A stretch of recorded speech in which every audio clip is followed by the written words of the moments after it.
point over the last month, 2 months of this season.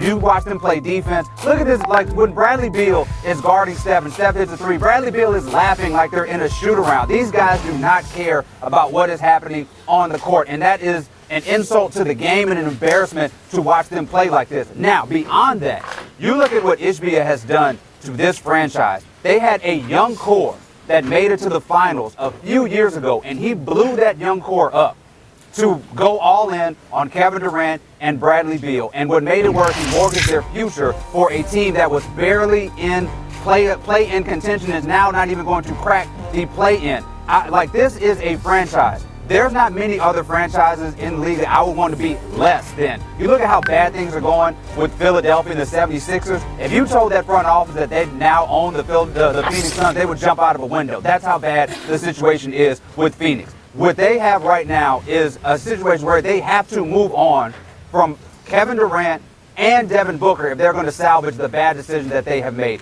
Think about where you started this season with the hopes that this team could be in championship contention, and now they have to blow the whole entire thing up. This has been one of the market disasters that we have seen from a team of this level of talent that I've ever experienced in the NBA. I mostly agree with you, David. I think Booker's will stay. I don't think you move on from Devin Booker.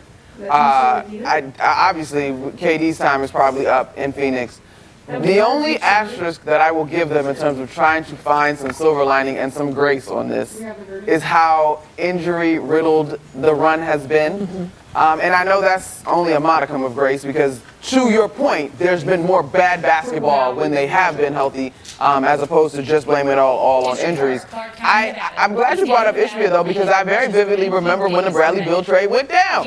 We're chilling at the layout in Fort Greene Park, and literally I'm looking, and we're sitting there, and we all get this alert, and we go, how is this going to work? And it was a different conversation about there only being one basketball than there was when Luka and LeBron teamed up, right? And so I do think that there is this need for a review of what their goals are and to move a little bit more strategically. It felt like they just sort of grabbed whatever they deemed to be the shiniest, best available objects, and it really wasn't. And not that, if we look at that graphic again, not that those guys are necessarily championship core, so to speak, although all have gone on to have great careers and they're terrific role players. Obviously, you know who Chris Paul was, but it does feel like, in hindsight.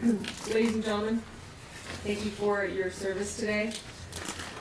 You are now released from your admonishment. You can speak to anyone about anything that has happened in the courtroom, including what has taken place in the jury deliberation room. I will make myself available to answer any questions you might have. You can go back into the jury deliberation room, even the alternates as well.